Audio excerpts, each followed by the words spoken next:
코스피 7,500, 1년 만에 정확히 3배예요. 그 뉴스 보고 점심시간에 후배 한 명이 자리로 찾아와서 그래요, 선배, 저 이번 달부터 적금 깨고 들어가려고요. 그 말에 제가 그랬습니다. 야, 너무 늦은 거 아니냐? 그 자리에선 그렇게 넘겼는데 자리로 돌아와서 야근하다가 모니터를 한참 봤어요. 근데 진짜 늦은 걸까요? 아니면 1년 동안 적금만 들고 있었던 게 더 손해였던 걸까요? 1년 전 코스피 2,500이었거든요. 지금 7,500이에요. 같은 회사 입사한 동기가 작년 5월에 그달 월급을 한 번에 코스피 ETF에 넣었더니 그 돈이 지금 정확히 3배가 됐어요. 이 이야기 들으면 두 가지 마음이 동시에 들어요. 하나, 내가 정말 막차를 놓친 건가? 둘, 지금이라도 들어가야 하나? 아니면 이미 잔치 끝난 건가? 안녕하세요. 미생인 직장인 옆에서 같이 경제 숫자 파헤쳐보는 미생의 경제입니다. 오늘은 막연한 기대감이나 뇌피셜 다 빼고 수백조 원 굴리는 월가가 지금 코스피랑 미국 시장을 어디까지 보고 있는지 그 보고서들 하나하나 뜯어서 팩트와 숫자만으로 풀어드릴게요. 오늘 짚고 갈 건 딱 3가지입니다. 첫째, 골드만삭스부터 JP모건까지 월가 5개 기관이 본 2026년 남은 시장 목표치. 둘째, 그 숫자가 가능한 진짜 근거랑 동시에 깔린 리스크. 그리고 셋째, 지수는 7,500인데 내 통장은 왜 코스닥인가? 이 격차의 정체. 특히 셋째, 끝까지 꼭 봐주세요. 오늘 영상에서 직장인 미생 입장에서 가장 중요한 부분이거든요. 자, 본격적으로 들어가기 전에 한 가지만 짚고 갈게요. 월가 보고서가 나랑 무슨 상관이냐고 생각하실 수 있어요. 근데 골드만삭스, JP모건, 모건스탠리 이 회사들이 굴리는 돈이 합치면 수백조 원이거든요. 그 사람들이 내놓는 숫자는 단순 의견이 아니에요. 실제로 그 방향으로 돈이 움직입니다. 5월 들어서 외국인이 한국 시장에 단 이틀 만에 7조 원을 쏟아부었어요. 그게 그 사람들 보고서가 한국을 사라고 했기 때문이에요. 먼저 미국 시장부터 보겠습니다. 영상 제작 기준 S&P 500 지수가 7,300 수준이에요. 연초보다 약 7% 올랐는데 월가는 여기서 더 갈 자리가 충분하다고 보고 있어요. 자, 여기가 핵심입니다. 첫 번째, 골드만삭스. 미국 주식 수석 전략가 벤 스나이더가 4월 24일에 낸 보고서에서 2026년 연말 S&P 500 목표치를 7,600으로 유지했어요. 지금보다 약 3.5% 위로 열려 있다는 거예요. 근거는 2개, 기업 통장이랑 AI 인프라. 쉽게 말씀드릴게요. 옆자리 김대리가 매년 연봉이 10%씩 꼽아 오른다고 생각해보세요. 그 사람 몸값 오르는 건 당연하잖아요. 지금 미국 상장 기업들이 딱 그 상태예요. 올해 S&P 500 기업 주당 순이익이 309달러로 작년보다 12% 늘어요. 내년엔 또 10% 더 올라서 342달러까지 갑니다. 가격이 올라간 게 아니라 회사가 더 벌고 있는 거예요. 여기에 AI 설비 투자가 더 큽니다. 빅테크 기업들이 올해 AI 인프라에만 약 970조 원을 박아요. 1년 광고비가 아니라 공장값으로 그 돈이 들어가는 거예요. 그 돈이 결국 반도체랑 데이터 센터로 흘러들어갑니다. 두 번째, JP모건. 수석 전략가 라코스 부자스가 4월 21일에 낸 자료에서 S&P 500 목표를 7,200에서 7,600으로 한 번에 올렸어요. 골드만보다 더 공격적인 게 EPS 전망입니다. 315달러에서 330달러로 전년 대비 22% 성장을 깔고 있어요. JP모건은 더 재밌는 말도 했어요. 지정학적 긴장이 풀리면 S&P 500이 8,000까지 갈 수도 있다. 이건 기본이 아니라 낙관 시나리오인데 테이블 위에 올려놨다는 자체가 의미가 있어요. 세 번째, 모건스탠리 77,800을 봅니다. 최근 시장 조정을 살 기회로 본 게 포인트예요. 네 번째, 도이치뱅크 8,000. 다섯 번째, 오펜하이머 8,100. CNBC가 월가 전략가들 평균 낸 숫자가 7,654예요. 지금 7,330이니까 평균으로 보면 연말까지 약 4% 더 오를 여지가 있다는 거죠. PD님, 그러면 이거 거품 아니에요? 닷컴 버블 때 PER이 66배였잖아요. 아니에요. 핵심은 지금 PER이 약 22배라는 거예요. 그릇 자체가 다른 장입니다. 가격이 비싸진 게 아니라 회사가 그만큼 더 벌고 있어서 올라간 거예요. 다만 한 가지는 신중하게 말씀드릴게요.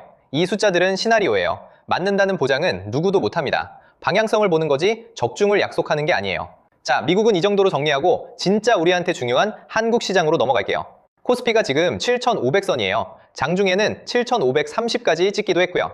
1년 전 2,500이었던 게 10개월 만에 3배가 됐습니다. 대한민국 증시 역사상 이런 속도는 한 번도 본 적이 없어요. 그러니까 다들 궁금해해요. 이게 끝이냐? 더 가냐? 한번 보세요. NH투자증권은 코스피 목표를 한 번에 9,000으로 올렸어요.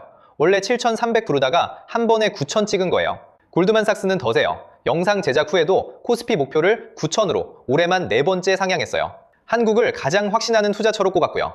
시티그룹도 이번 주에 목표를 8,500으로 올렸어요. 외국 큰손들이 줄 서서 코스피 목표를 올리고 있는 시장이라는 뜻이에요.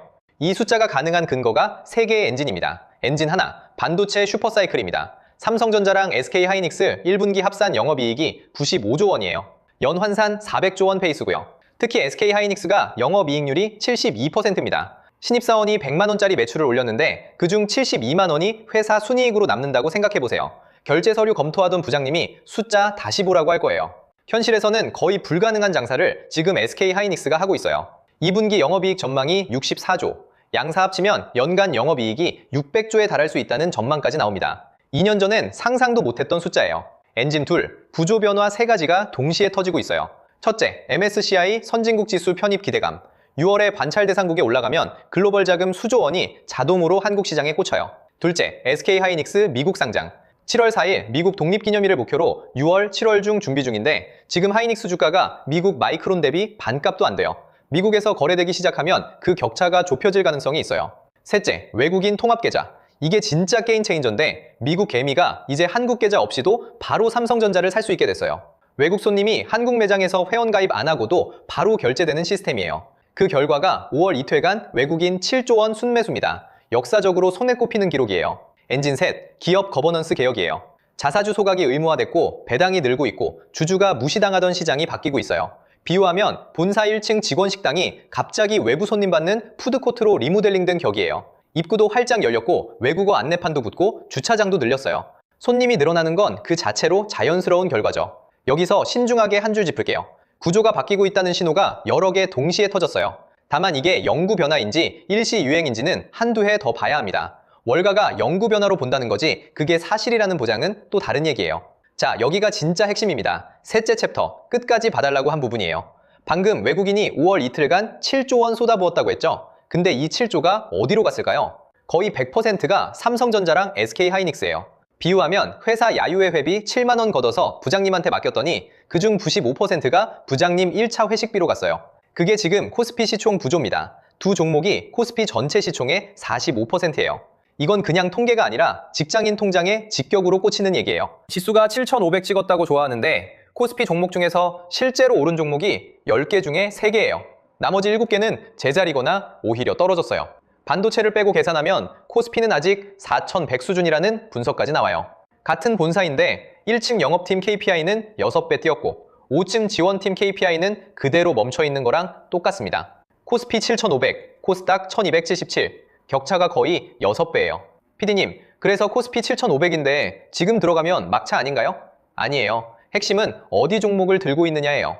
지수 7,500은 시장 평균이지 내 통장 평균이 아닙니다. 평균만 보고 부러워하면 내가 코스닥 중소형 들고 있는데 평균이 위로 갈 때마다 이상하게 손해보는 기분이 들어요. 정상이에요. 평균이란 다른 게임 중이거든요. 산수 한 번만 같이 해볼게요. 지금 코스피 12개월 선행 PER이 약 7.18배예요. 회사가 한 해에 벌어들이는 돈의 7배 정도 가격에 주식이 거래된다는 뜻이에요. 역사적 평균은 10에서 11배 사이고요.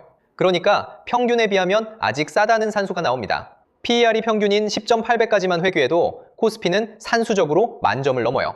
다만 이건 어디까지나 산수예요. 평균으로 회귀한다는 법칙이 있는 게 아닙니다. 시나리오 하나일 뿐이에요. 요즘 댓글에서 워런 버핏이 조롱거리가 됐다는 말도 보여요. 근데 잠깐만요. 단기 폭발이랑 장기 복리는 그릇 자체가 다른 게임이에요. 지금 한국이 빨리 가는 거지 버핏이 틀린 게 아닙니다. 그릇이 다른 거예요. 둘 다 맞을 수 있어요. 자, 그렇다고 무작정 낙관하면 안 돼요. 모든 기관이 입을 모아 경고하는 리스크 4가지도 같이 보셔야 합니다. 첫째, 미국 이란 호르무즈 재충돌이에요. 5월 7일에 호르무즈 해협에서 미 구축함 3척이 이란군의 미사일이랑 드론 공격을 받고 즉각 보복했어요. 트럼프 측은 휴전 유지 중이라고 하는데 이란은 미국이 협정을 위반했다고 반발하고 있고요. 만약에 이게 다시 본격 충돌로 가면 유가가 100달러로 넘어갈 수 있어요. 그렇게 되면 골드만삭스가 경고한 시나리오가 현실이 됩니다. S&P 500이 5,400까지 빠질 수 있다는 경고예요. 5월 14일 미중 정상회담에서 종전 관련 논의가 나오는지가 진짜 반전 포인트예요. 둘째, 연준 새 의장 케빈 워시예요. 5월 15일에 취임합니다. 청문회에서 한 말이 묘해요. AI가 생산성을 높여서 금리를 내릴 여지가 있다고 했는데 동시에 대차대조표 축소도 하겠다고 했어요. 한쪽은 돈 풀고 한쪽은 거두는 거예요. 부장님이 야근 줄여준다고 해놓고 동시에 회식 횟수도 줄이는 격이에요. 둘이 동시에 어떻게 작동할지 시장도 아직 못 읽어요. 6월 16일 첫 FOMC 회의가 진짜 첫 신호탄이에요. 지금 시장은 6월 금리 동결 확률을 93%로 봅니다. 인하는 아직 먼 얘기예요. 셋째, 삼성전자 파업 리스크입니다. 과반 노조가 5월 총파업을 예고했고 조합원 약 9만 명 중 6만 6천 명이 파업 찬성에 투표했어요. 반도체 라인은 한 번 멈추면 재가동에 몇 주가 걸려요. 손실은 조 단위로 잡혀요. 다만 노조 안에서 분열이 심해요. DX 부문이 따로 성명 내면서 갈등이 있고 여론도 69%가 부적절하다고 보고 있어요. 터져도 빨리 타결될 가능성이 더 높다고 봅니다. 다만 가능성이지 확정은 아니에요. 넷째, 밸류에이션 쏠림이에요. 아까도 말씀드렸지만 코스피 총 45%가 두 종목에 쏠려 있어요. 회사 매출의 절반이 두 거래처에서만 나오면 그 거래처가 기침 한 번에 회사가 휘청합니다. 골드만삭스도 이걸 경고했어요. S&P 500 시총 상위 10개 종목이 전체의 39%를 차지하는 건 구조적 리스크라고요. 리스크가 반드시 터진다는 게 아니라 터졌을 때 시장이 어떻게 반응할지를 미리 그림으로 갖고 있는 게 직장인 미생이 해야 할 일이에요. 자, 그래서 오늘 영상 보고 나서 직장인 입장으로 본인에게 직접 물어볼 질문 3가지로 압축해 드릴게요. 한번 본인에게 직접 물어보세요. 하나, 내 통장이 지수 평균 위에 있나 아래에 있나? 코스피 7500은 시장 평균이지 내 통장 평균이 아니에요. 내가 들고 있는 종목이 그 오른 3개에 들어있는지, 제자리거나 하락한 7개에 들어있는지부터 점검하세요. 평균 따라가는 게 부러우면 인덱스수로 갈아탈지 결정해야 하고요. 둘, 나는 지수에 베팅 중인가, 종목에 베팅 중인가? 코스닥 중소형 잔뜩 들고 있는데 코스피 평균만 부러워하면 다른 게임 중이라는 자각이 안 돼요. 평균 따라가고 싶으면 인덱스, 종목 자신 있으면 종목. 둘 중 하나는 정해야 합니다. 둘 다 어중간하게 들고 있으면 둘 다 서운해요. 셋, 리스크 한 가지가 터지면 내 통장이 몇 퍼센트 흔들리나? 호르무즈가 다시 터지면, 케비노시가 매파로 가면, 삼성 파업이 길어지면 각 시나리오에서 내 통장이 얼마나 빠지는지 숫자로 그려놓으세요. 그림이 없으면 그날 손이 매도 버튼으로 먼저 가요. 미리 그려놓으면 견딜 힘이 생깁니다. 자, 한 발 물러서서 큰 그림 한 번만 같이 볼게요. 2년 전에 회사 점심에서 누가 한국 주식 한다고 하면 다들 왜 그런데 돈 넣냐는 분위기였어요. 코리아 디스카운트, 주주 무시 경영, 외국인 다 떠난 시장, 그게 분위기였잖아요. 근데 지금은 외국인이 줄 서서 들어와요. 자사주 소각 의무화됐고, 배당 늘고, MSCI 편입 임박이고, 미국 개미가 한국 계좌 없이 삼성전자 직접 사는 세상이 됐어요. JP모건 라코스 부자스 전략가가 이런 표현을 썼어요. AI의 걱정의 벽이 앞으로 몇 년 지속될 거다. 시장이 항상 걱정거리를 안고 있는데 그 벽을 타고 올라가는 현상을 말하는 거예요. 위험하다 위험하다 하면서 결국 올라가는 장. 그게 지금 미국 시장이고 한국 시장도 비슷한 결을 따라가고 있어요. 청바지와 곡괭이 논리가 이 순간에도 작동하고 있다는 거예요. AI 골드러시에서 청바지 파는 회사가 한국 반도체예요. 자, 그렇다고 내일 코스피 8천 간다 같은 약속은 못 드려요. 시나리오예요. 모릅니다. 다만 이번 회차로 한 가지만 드리고 싶은 건 지수 7,500이라는 숫자에 휘둘리지 말고 내 통장이 어디에 서 있는지를 보는 눈이에요. 오늘 영상 도움되셨다면 좋아요 한 번씩만 부탁드려요. 그리고 댓글로 하나만 남겨주세요. 지금 본인이 들고 있는 종목 지수 7,500 상승에 어느 쪽에 있는 것 같으세요? PD가 댓글 다 읽고 검증해서 자료에 반영할게요. 헤드라인만 보고 부러워하던 미생이 구조를 보고 내 위치를 점검할 줄 아는 완생으로 한 칸 움직이는 거. 오늘 영상이 그 한 칸이었다면 저는 만족합니다. 미생인 직장인이 완생으로 한 칸씩 움직이는 채널 미생의 경제 구독과 알림 설정 부탁드려요.